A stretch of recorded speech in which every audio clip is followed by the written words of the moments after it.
Hello everyone, আসসালামু আলাইকুম। আমি শারমিন, আপনাদের ওয়েলকাম করছি আমার চ্যানেল শারমিন আরা পারভিনে। আমার চ্যানেলটি সাবস্ক্রাইব করে পাশে থাকা বেল আইকনটি ক্লিক করে দেবেন আমাকে সাহস জোগানোর জন্য। আজকে আপনাদের সাথে শেয়ার করছি জবা ফুলের একটা হেয়ার মাস্ক, যেটা চুল পড়া রোধ করবে এবং নতুন চুল গজাতেও সাহায্য করবে। সাথেই থাকবেন এবং পুরো ভিডিওটা দেখবেন। এই হেয়ার মাস্কটা তৈরি করতে আমাদের যা যা লাগছে তা বলে দিব। জবা ফুল 10 থেকে 12টি, মেহেদি পাতা, অ্যালোভেরা পাতা, জবা পাতা, বেলি ফুল এবং তুলসী পাতা, এগুলো সব কিছু আমার কাছে অ্যাভেলেবেল ছিল। আপনারা চাইলে এর থেকে যা আপনাদের কাছে নেই তাই স্কিপ করতে পারেন, তবে সবগুলো একসাথে যদি ব্যবহার করেন তাহলে আপনার জন্য খুব ভালো হবে।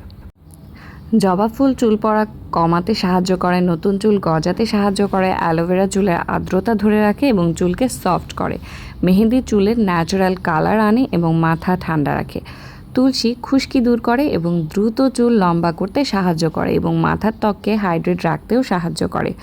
বেলি ফুলেও ন্যাচারাল অ্যাসেনশিয়াল অয়েল থাকে যা চুলের জন্য খুবই উপকারী। এই সবগুলো উপাদান আমি ভালোভাবে একত্রে ধুয়ে নিয়েছি এবং এগুলো আমি ব্লেন্ডারে ব্লেন্ড করে নেব একত্রে।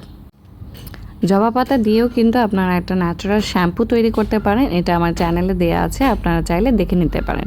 এই সবগুলো উপাদান একত্রে আমি ভালোভাবে ধুয়ে ব্লেন্ডারে নিয়েছি এবং ব্লেন্ড করার জন্য আমি সামান্য পানি ব্যবহার করছি। ব্লেন্ড করার পর আপনারা এটা 10 মিনিট রেস্টে রেখে দেবেন এবং এরপর পুরো চুলে অ্যাপ্লাই করে রেখে দেবেন 1 ঘন্টা। 1 ঘন্টা চুলে রেখে নর্মাল ঠান্ডা পানি দিয়ে ধুয়ে ফেলবেন। এই হেয়ার মাস্কটি আপনার চুলের জন্য কিন্তু খুবই উপকারী। সবাই এটা বাসায় ট্রাই করবেন এবং আমাকে জানাবেন আপনাদের কেমন লাগলো। সবাই ভালো থাকবেন, সুস্থ থাকবেন। আল্লাহ হাফেজ।